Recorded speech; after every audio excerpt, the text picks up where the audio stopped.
Valle de los Caídos, in Spain, the Valley of the Fallen. Nearly half a century after the Civil War, the men who created and won that war have preserved its massive monument. General Franco called the uprising against the Republican government a crusade, a fight for Christian civilization. Others called it fascism. It was for nearly 3 years the world's moral arena. Inside this mausoleum today, there is no hint of reconciliation. This huge tomb for Franco's men was hewn in a granite mountain by his defeated enemies, Republican prisoners of war. Before this altar of Christian piety and Francoist victory lies the man who led Spain's fascist party, José Antonio. The great dome celebrates the victorious Nationalists almost as a celestial host. And below it, behind the altar, the Generalissimo himself, Franco, now deeply part of the Spanish language, in homage or hate. As a soldier, Franco had served the Republic, but his heart was monarchist. He was called a fascist and died a dictator. The contradictions of Franco are part of the heart of Spain itself.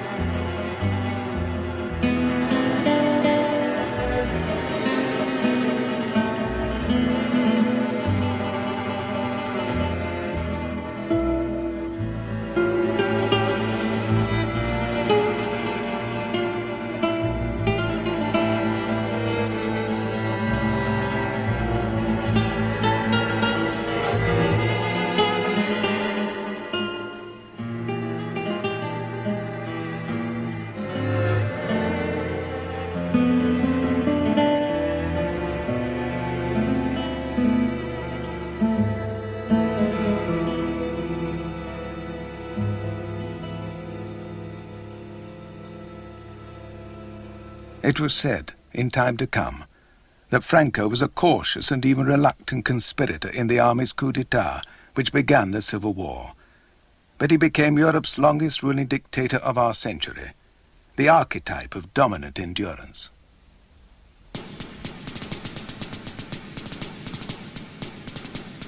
When Franco was born in 1892, Spain was still a proud imperial power. Franco was a child with that empire dissolved. The American wars lost Cuba and the Philippines. It was a grievous blow to Spanish pride, and also a knock for the young Franco. He had wanted to follow his father and brother into the Spanish Navy, but with the dissolution of an overseas Spain, that was cut back. So for Francisco Franco, it had to be the unglamorous and rather disgruntled army. For Franco, and so many of his class and generation, the army was his education. It confirmed the political images of the past, which were romantic or ambitious, or probably both. Spain had lost its empire, but it still clung desperately and bitterly to its last vestige of glory abroad. In its protectorate of Morocco, Spain sought to erase its humiliations far away by redoubling its military dominance. At home, as so often in military restlessness, party politics meant very little. The officers were either indifferent or vaguely hostile. The only consideration, almost religious, was patria, the fatherland. As a career army officer, Francisco Franco flew very high and very fast. He became in succession the youngest captain, major, and colonel. By the age of 33, he was a general. He had commanded the Spanish Foreign Legion for 4 years, following his personal mentor, the much wounded and scarred hero, General Millán Astray. Millán Astray was the founder of this disciplined and brutal elite of the Spanish army.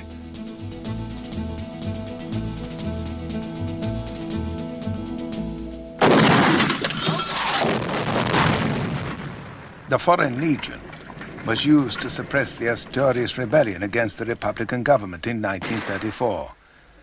This was the regiment's first military use at home. It was an experience no one forgot, and Franco advised on the conduct of the operation. Later, he was appointed Chief of Staff and served under the Republic. As such, he represented Spain at the funeral of the English King George V at Windsor in January 1936. Franco himself was personally and politically a monarchist. He supported the restoration of the Spanish king, who had fallen from power 4 years earlier.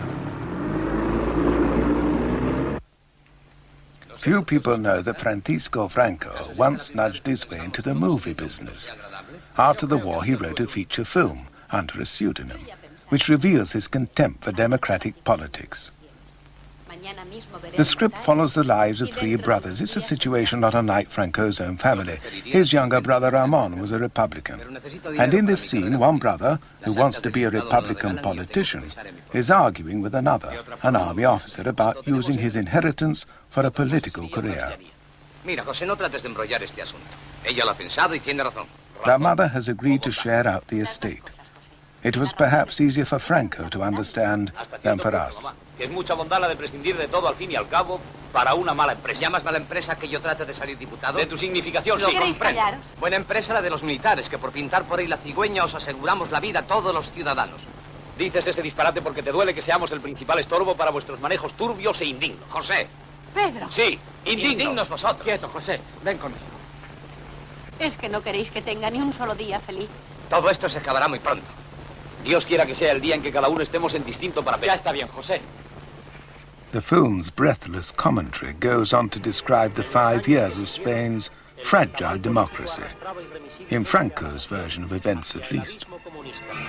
Como si el reto de los dos hermanos tuviese un signo profético y fatal, así iba a dividirse la familia española. El Frente Popular que el Comintern comunista patrocinó va a destruir las puras esencias de la tradición española. La hora de la revolución comunista había sonado. España no podía perecer.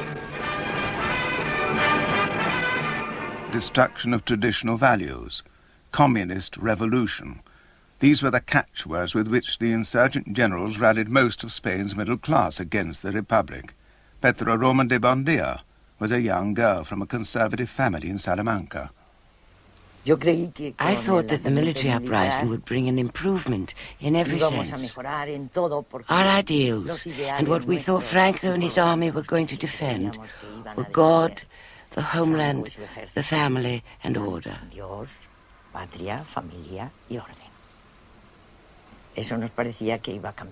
We thought that the rising would change everything. We never imagined that it would be such a long war. Before the war, in the 5 years of democracy between 1931 and 36, the Spanish Republic had not just been a new order. It had questioned all the assumptions of accepted society, and now some people wanted to put the clock back. Tomás Garicano Goñi was a young army officer.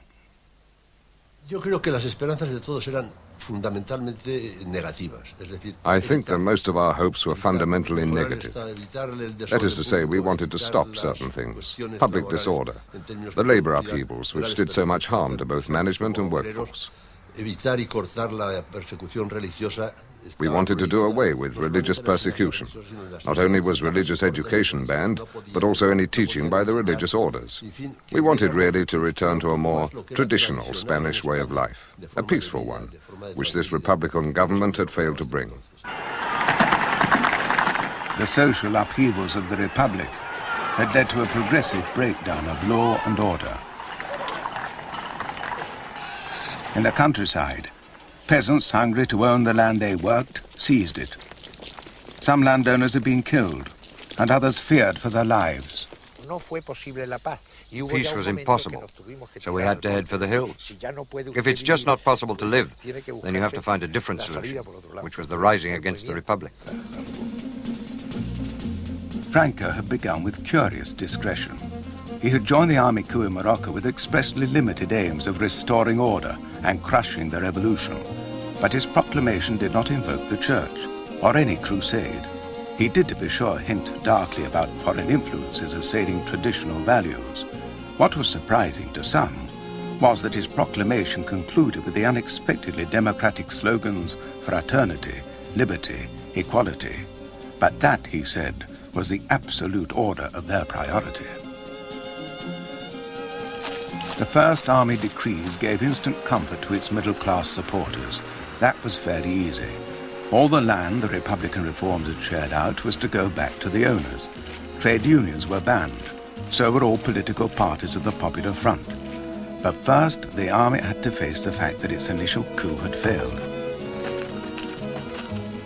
Armed working-class resistance had defeated the army rising in 5 key cities. Spain was divided. The Republican government held Madrid, the Basque Country, and nearly half the rest of Spain. And the Nationalist command was split. General Mola in the north, and in the south Franco with his Army of Africa. The Nationalist original plan had been to install General Sanjurjo as commander-in-chief, but he died in a plane crash as he left Portugal to take command in Spain. It left a difficult gap.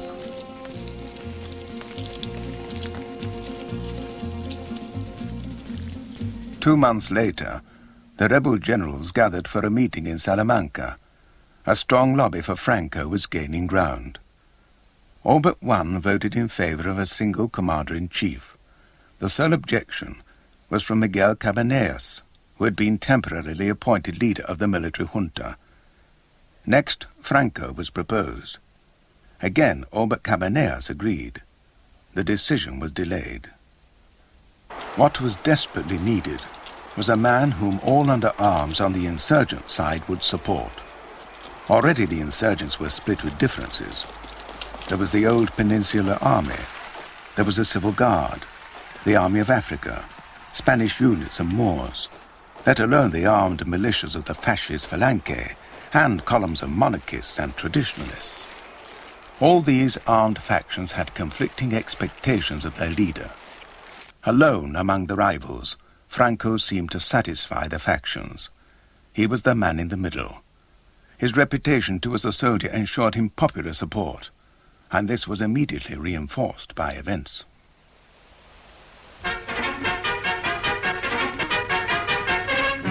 Driving on to the relief of Toledo, the advance of General Franco's columns from the west is pushed on remorselessly. White troops and Moors, well armed and trained in modern methods of warfare, supported by powerful artillery, overcome the resistance of government militia, whose retreat is on Madrid rather than Toledo. General Franco arrives to embrace and honor Colonel Moscardo, the brave and bearded commander. The victory at Toledo inflated Franco's prestige. Even before his appointment as commander-in-chief was announced, his supporters were planning higher office for him. They proposed he should be not only supreme military commander, but head of the government. Some of his colleagues were doubtful. Nevertheless, Francisco Franco emerged as the undisputed leader and called himself head of state. On October 1st, 1936, Franco was granted all powers of the new state of Spain, at least for the duration of the war. My personal reaction to Franco's appointment was one of relief. Nationalist soldiers were saying, a single command wins a war. A split command loses a war. Franco's appointment was unquestioned. There wasn't anyone else who could hold a candle to him, and it was a source of great relief all round. The army generals who appointed Franco as head of government, as a military necessity, may not have realized that they were establishing a personal dictatorship. Many different groups had supported their rising. First, the Conservatives, who had supported the right-wing parliamentary coalition Theda before the war. Second, the monarchists, who sought the restoration of King Alfonso. Third, the Carlists, mainly from Navarre. They were also called traditionalists. They were religious, supported a king too, albeit a different claimant, and fought for their regional rights.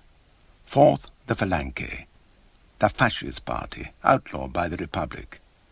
They claimed to transcend the right and left of politics, but called for a radical social revolution. General Moller, for one, was fully aware of the wild complexity of the various factions. He had successfully negotiated the support of both the Carlists and the Falange for the plot. Soon after Franco's appointment, Moller spoke to Pedro Sáenz Rodríguez, a right-wing monarchist intellectual who had joined the uprising and later joined Franco's government. I remember very well that there was a large armchair in front of the desk, and General Moller was sitting on the arm of it with his feet on the seat, and he asked me, "What do you think will happen when the war ends?" I said there will be a problem with all the different political interests. He said, "I'm pleased to hear you say that. When the war is over, it will be necessary to have some sort of constitution and parliament." In Franco's plan, there was no question of a parliament. The army decree gave all powers of the new state to him. He referred to himself as head of state twice in his first proclamation. ¡Viva España! For many people, his own political ideology was a mystery. Did he have a political theory? Many people thought that he was a man who was keeping a secret, but I called him the Sphinx without a secret. He had the air of a Sphinx, but there was no secret. He was silent on many subjects because he had no opinion on them. Franco had never claimed to be a politician, but he was of the intuitive right, an instinctive defender of capitalism. With his brother Nicholas as secretary, he prepared his program. No working-class trade unions. Help for peasants, but land for landowners. Concord with the church. Above all, no democracy. That way, perhaps, the working-class opposition could be wiped out forever. Un Estado totalitario armonizará en España el funcionamiento de todas las capacidades y energías del país, en el que dentro de la unidad nacional el trabajo, estimado como el más ineludible de los deberes, será el único exponente de la voluntad popular. Y merced a él podrá manifestarse el auténtico sentir del pueblo español a través de aquellos órganos naturales que, como la familia, el municipio, la asociación y la corporación, harán cristalizar en realidades nuestro ideal supremo. These aims of the Spanish right could only be secured by repression. Even before Franco took command, working-class resistance was physically extinguished by advancing nationalist columns. Franco himself continued the purge. Franco estaba un día que fui yo a hablar con él, que me llamó para una interview que le habían hecho. One day when I went to see Franco, he called me for an interview before I was a minister. He was sitting at a table drinking chocolate, dunking bits of bread and biscuits into it, and he had a heap of files on the left and was classifying them. Some he put on the table, others on a chair. Afterwards, on leaving, I asked an adjutant what were those files which General Franco had. They were the death sentences. Those which he placed on the chair were for signing and the others for revision. It was something done quite calmly. For him, it was simply a military matter. There were few critics of these methods in the nationalist zone. Franco's supporters were united in the common cause of defeating the Republic. But as to what to replace it with, there was much dispute. First, there were the fascists, the Falange.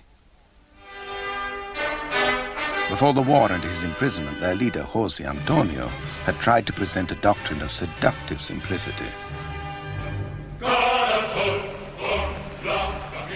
Tenemos una fe resuelta, es que están vivas todas las fuentes genuinas de España. España ha venido a menos por una triple división. Por la división engendrada por los separatismos locales, por la división engendrada entre los partidos y por la división engendrada por la lucha de clases. Cuando España encuentre una empresa colectiva que supere todas esas diferencias, España volverá a ser grande como en sus mejores tiempos.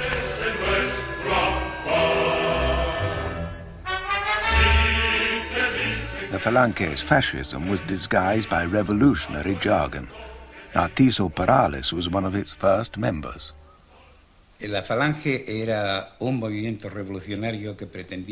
Falange was a revolutionary movement which wanted to carry out profound changes in the Spanish society of those times, changes which are still necessary today.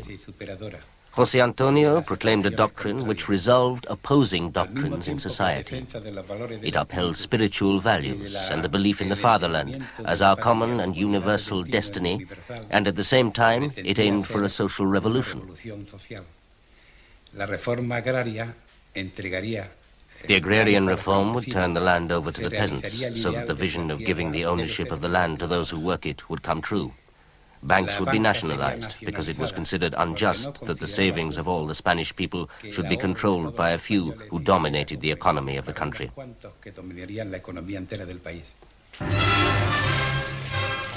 The Falange's leadership was predominantly middle class or aristocratic young men, but the movement was designed to appeal to working class sentiments, albeit staunchly anti-Marxist. Raimundo Fernández Cuesta later became Secretary General of the Falange. We discussed whether we should wear any distinctive clothing.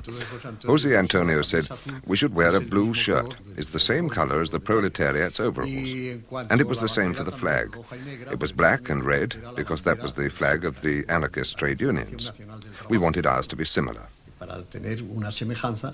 The same with the word comrade, traditionally used by the communists. José Antonio said, I don't see why we shouldn't claim it ourselves. Give the word comrade a different meaning. In spite of its pretensions, the Falange never became a mass fascist party with large working-class membership.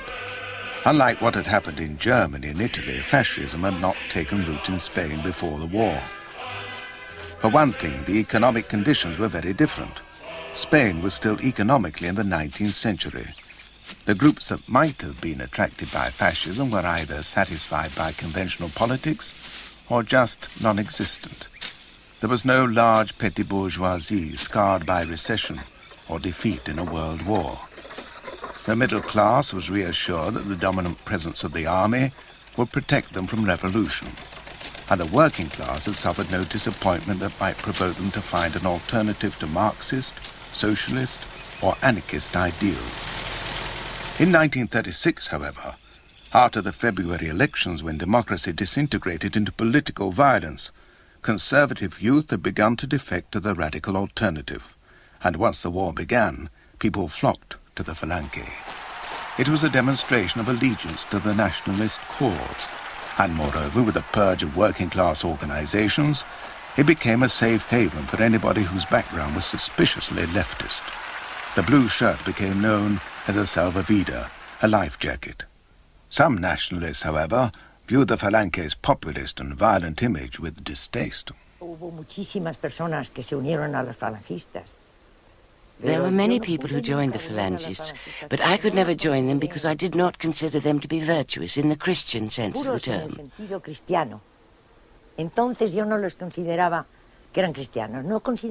I did not think that the Phalangists were Christians. I did not think that they acted in a way that I considered to be correct, and I never liked them. There was a phobia against Phalangism in my family, partly because the Theda and the Falange were totally opposed to each other, and we all belonged to the Theda. The greatest contrast to the Falange was another faction of nationalists, the Carlists, the deeply traditionalist group based in Navarre. They lived in the romantic, almost medieval past. We were defending God, the fatherland, and our king. This was the traditional slogan of Carlism. By God, we meant religion in its true sense, with no interference by the church in the government of the state. As for politics, we were in favor of regional rights. That is, we saw Spain as a conglomeration of regions which have, from time to time, been united by a common cause of Spanish nationality. Franco was no fool. He recognized the potential danger of disunity in the nationalist camp. To his brother-in-law, Ramon Serrano Sr., he gave the job of devising a formula for uniting the factions. Los objetivos eran evitar las discordias y las The objectives were to avoid internal conflicts and rivalry, which were bound to debilitate the nascent state. This was Franco's view, and as commander-in-chief and leader in the war, I think he was right. He sought to establish and maintain a certain order and discipline in the rear guard.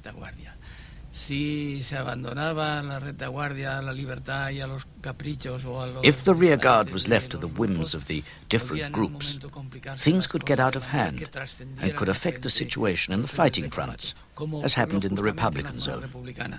The Falange was in trouble. José Antonio had been killed in a Republican jail. All other potential candidates were in prison or dead, and the organization was riven with ideological and personal schism. On April 17, 1937, a former mechanic, Manuel Edia, was confirmed as leader. He had no formal education, was unimaginative and ineffective. He was easy meat for Franco. 2 days after his election, Franco, as head of state, declared the Falange and the Carlists would be unified in one national movement under his own direction. When Edia challenged Franco's authority, he was sentenced to death, although this sentence was commuted to life imprisonment. By bringing the red-berried Carlist and the blue-shirted Falange movement under his direct leadership, Franco assured the triumph of his personal brand of authoritarian conservatism and the unity of his supporters. The man who claimed to support the restoration of the monarchy had made himself a dictator. True supporters of the king, like Eugenio Vegas Latapie, were outraged. It seemed as if the new state created by Franco wasn't so much a state as a dictatorship run exclusively by him. Don Pedro Sainz Rodriguez says with some accuracy that the difference between laws and decrees in Franco's regime was that Franco pulled decrees out of one pocket and laws from the other. Everything was the exclusive wish of the Generalissimo.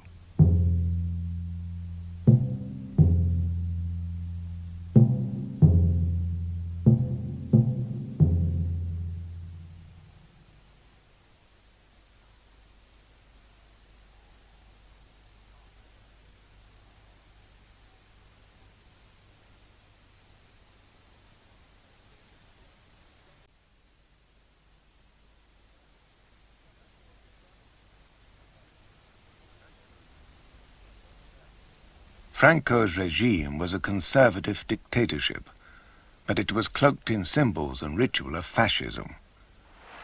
In the European economic depression of the 30s, fascism could be seen, and was seen, by many as an up-to-date alternative to the politics of class struggle. To unite a nation, even forcibly, in one supposed common interest, was a superficially attractive doctrine. At least it provided Franco, the reactionary soldier, with a facade of modern political ideology. Franco saw his task as blending the conflicting elements of the new Spain while maintaining the traditional values of the old. The charismatic fascist leader José Antonio Primo de Rivera was gone, shot in a Republican jail. Franco assumed his mantle. One could say Franco misrepresented José Antonio. He emphasized the inoffensive side, at least what was inoffensive to conservative people, and he silenced and buried anything that threatened them. José Antonio had argued for the revolutionary upheaval of Spain's old order, but now he was dead. His name was carved in the stonework of Burgos Cathedral. Every church in Spain carried this potent legend. Thus the Falange revolution became absorbed within the symbolism of Spain's deepest reaction, the church. And Franco presided.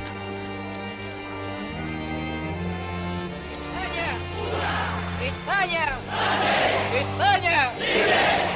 José Antonio Primo Rivera! Arriba España! José Antonio's memory was preserved, but the radical aspirations of his brand of fascism were laid to rest.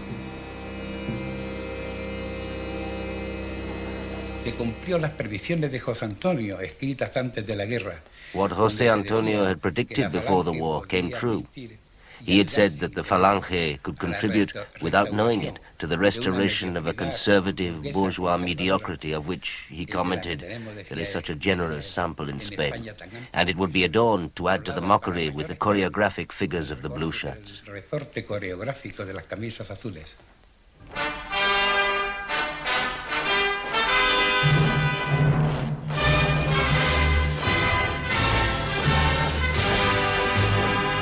Se puso una careta de situación francamente fascista, como se decía entonces. The regime presented a mask which was basically fascist, but deep down this wasn't the case.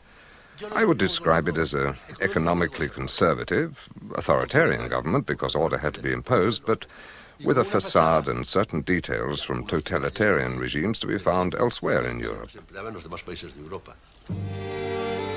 Franco drew on support from all aspects of the old Spain, but especially and naturally he found an enthusiastic champion in the church.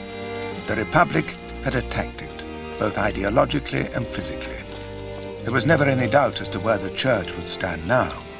It protested at Republican atrocities, but on the whole turned a blind eye to the same on the nationalist side. El Cirineo le ayuda a llevar la cruz. Mirad este hombre que llora en silencio. Y le increpan diciendo, pues tan fácil corazón tiene el hombre, atémosle al cuello este Cristo y váyase a llorar en el fondo del río con él. Señor, la muerte se derramará sobre todas las cosas. Me acercaré al altar de Dios, al Dios que es alegría de mi juventud. Han arrancado a golpes la puerta del sagrario, que estaba abierta. Y la mano que conoce más sangre registra la custodia. ¿Por qué os apresuráis, almas, en el despojo? 2 months after the start of the war, the Bishop of Salamanca declared that the military rebellion was a crusade. It didn't seem to matter that it was being fought by Moorish Muslim troops, whose religious symbol was not the cross, but the sword. The Church's endorsement, however, was reinforced by a letter from Spanish bishops to Catholics all over the world. In their words, the war was between the spiritual crusade in defense of law and order and the materialism of Russian Soviets. This letter was published 2 weeks after the rebels conquered the Basque country. Priests there, like other conservatives, served with the Basque Republican Army. For them, the defense of the Catholic faith was far from the same thing as Franco's crusade. They had seen the wartime republic as a cause of freedom for Basque regionalism. They had appealed to the Pope. But although the Vatican wavered, the Pope eventually recognized the Franco regime in the summer of 1937. He later sent a nuncio to represent him in Burgos.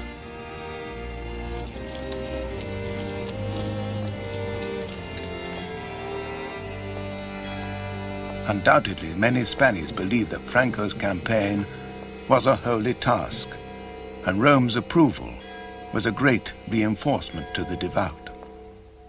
Una emoción grande para mí fue mi encuentro con mi hermano, el que caería en la guerra, el pequeño. A very moving experience for me was my meeting with my younger brother, who was later killed on the Northern Front.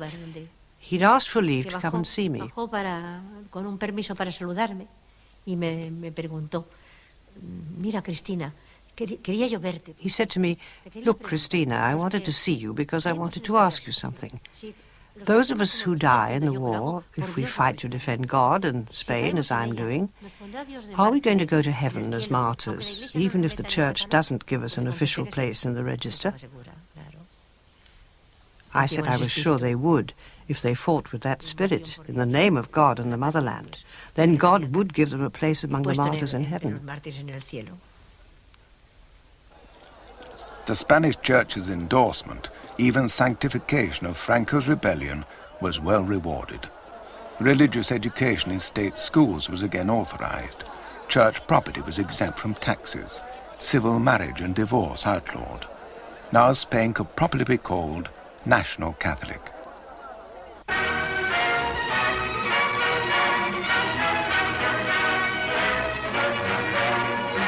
propaganda films carried the message to the faithful. This was how the rebel regime wanted or needed to be seen. Mientras los soldados del generalísimo abren las tierras de España al Mare Nostrum, este otro soldado, humilde y laborioso, labra los campos y da a su patria el pan nuestro de cada día. Fecundado con la sangre de tantos héroes, el suelo de España se cuaja de doradas espigas, de rubias mieses, símbolos de una patria con pan y justicia como el caudillo quiere. Apart from the Foreign Legion and the Moors, the backbone of Franco's army were the Catholic peasants of Spain's agricultural heartland. In spite of their poverty-stricken standard of living, they chose to defend traditional values, the village and the church. They were frightened too by stories of forced collectivization in the Republican zone. With Franco, on the other hand, the price of their main crop, wheat, was guaranteed against ruinous fluctuation. Their income, however meager, was secure. In Castro Jeriz, in Old Castile, the peasants had no doubt about supporting the right wing during the war, as they had done before it. During the Republic, we supported the right. We had to support them because they were under attack. During the Republic, we were persecuted, but after we were free, we could go home any time. Before, we couldn't even go out. Florentino and Agapito were typical of a simple peasantry, reassured by the nationalist regime's maintenance of traditional values embodied in the church. Their faith was their dignity.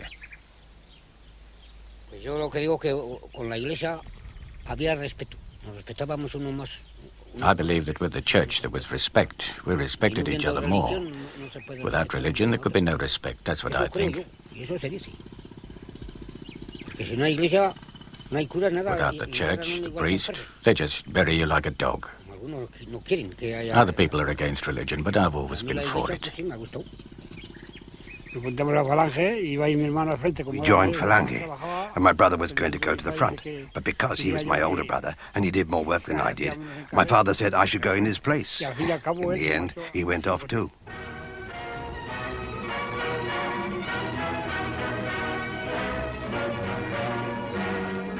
The nationalist propaganda films idealized the traditional image of Spain as distinct from the modern anomalies of the Republic. También trabajan las mujeres curtidas al sol. No importan los callos ni las heridas. Son flores sangrantes del triunfo.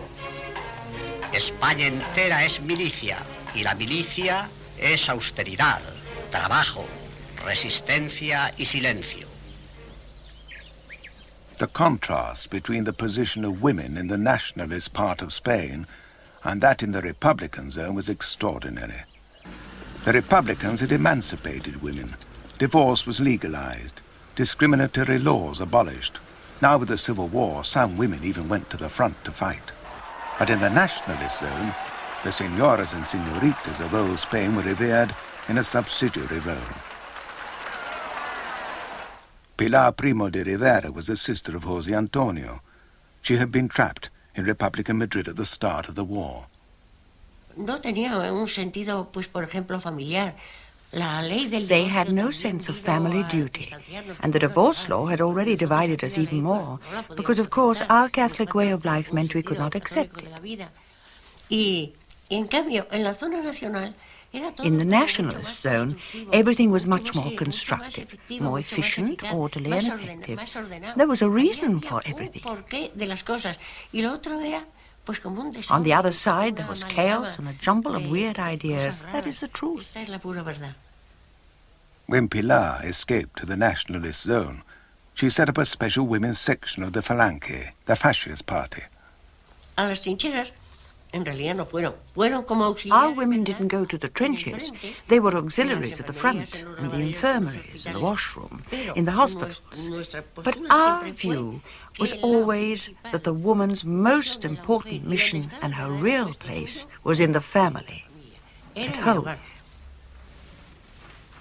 Así que nosotros sí que defendíamos la integridad de la familia So we defended the integrity of the family, the devotion of the woman to the family, particularly when the children are small and can't look after themselves. Later, the woman could apply herself to her vocational work, her studies or whatever, but without taking that too far. We have always wanted to maintain a balance and give due priority to the defense of the family. Camaradas, hoy vais a escuchar la voz de vuestro jefe. La misma voz que ha ordenado más de 100 batallas victoriosas viene ahora a hablaros a vosotras. La que escuchan atónitas las naciones viene a deciros hoy cuál es vuestra misión de mujeres dentro del movimiento. Por lo tanto, abrid vuestros sentidos para que no perdáis ni una sola de sus palabras ni uno solo de sus gestos. Arriba España. Of course, it will be a man who is entrusted to direct the mission of women within the national movement. En la ciudad de Santander se celebran cursos de cultura física organizados por la sección femenina de Falange Española Tradicionalista y de las Jons. Junto al mar Cantábrico y en donde Castilla se asoma al mar, la escuela de danza practica diario sus ejercicios. La Nueva España cultiva su cuerpo y su espíritu y se prepara para crear una patria mejor. The nationalist propaganda emphasized the wholesome, domestic aspects of the regime. Franco's daughter promoted this in a newsreel made for German children, with a little help from her father. ¿Quieres decirle algo a los niños alemanes? ¿Pero qué les digo? Lo que quieras. Pido a Dios que todos los niños del mundo no conozcan los sufrimientos y las tristezas que tienen los niños que están aún en poder de los enemigos de mi patria. Yo deseo que todos los niños españoles tengan una casa alegre, con cariño y con juguetes. Y por eso envío un beso a todos los niños del mundo. As the rebels' army secured more territory, the propaganda camera showed the charitable work of the nationalists in the captured Republican towns.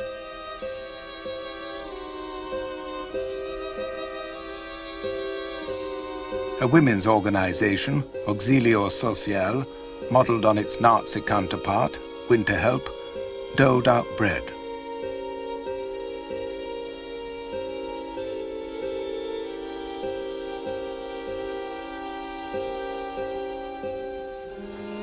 From the start of the war, the rebels held most of the food-producing regions of Spain. This gave them a powerful weapon both in preserving morale in their own zone and taunting the increasingly hungry Republicans.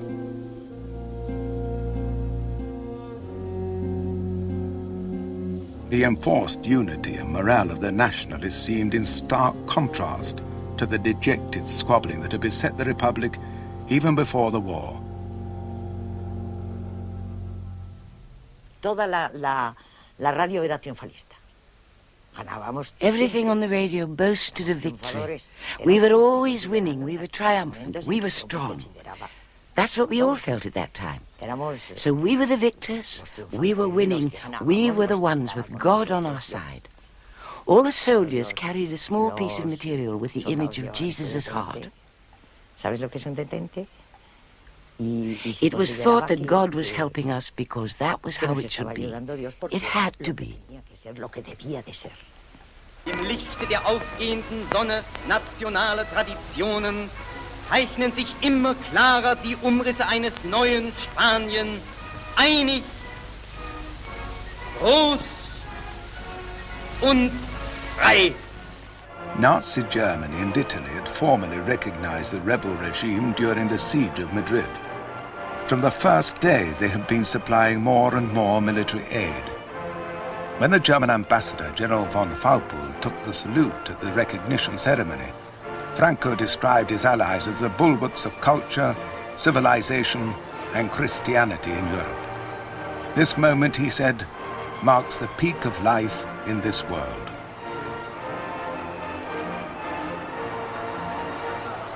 Franco did not, however, follow his Axis allies too far down the path of fascism. Nor did he, much to their annoyance, follow them into the Second World War. But he willingly, if not gratefully, accepted their practical aid, simply because without it, he could not have carried on the war.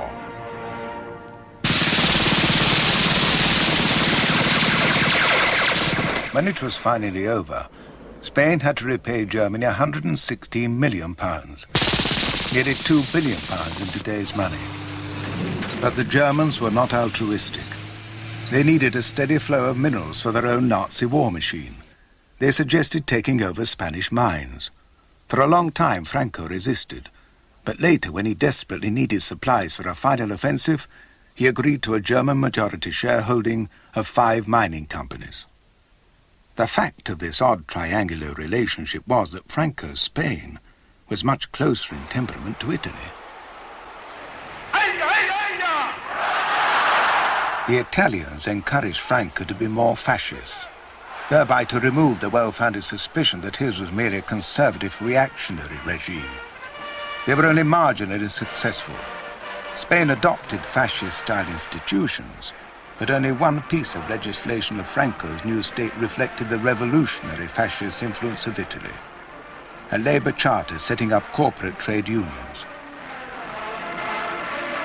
When Franco set up his first cabinet in the winter of 1937, it faithfully reflected the traditional forces of conservative Spain. It had 4 men from the new unified political movement, but only one of them had any connection with the pre-war revolutionary Falange. There were 2 personal friends of Franco. There were 4 military men and 2 monarchists, including Pedro Sáenz Rodríguez. He was supported by the army, but he took great care that the military men who entered the government would not take it over. What he presented was not exactly a military dictatorship, but a government of the Falange and of the Traditionalists. Nevertheless, the Falange was just a sort of loincloth of his personal dictatorship.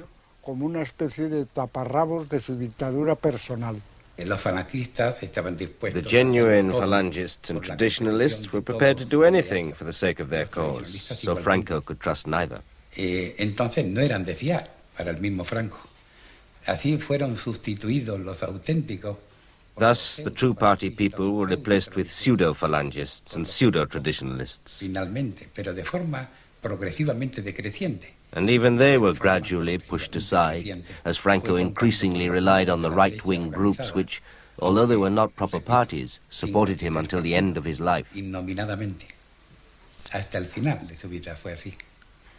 We had absolute confidence in him. The Falange wanted to run things and he sent them packing. He wanted his brother-in-law to sort out the Falange, and he got rid of him too. He couldn't have cared less. His attitude was, I'm following the path I've set for myself. And that was that. And that's what he did.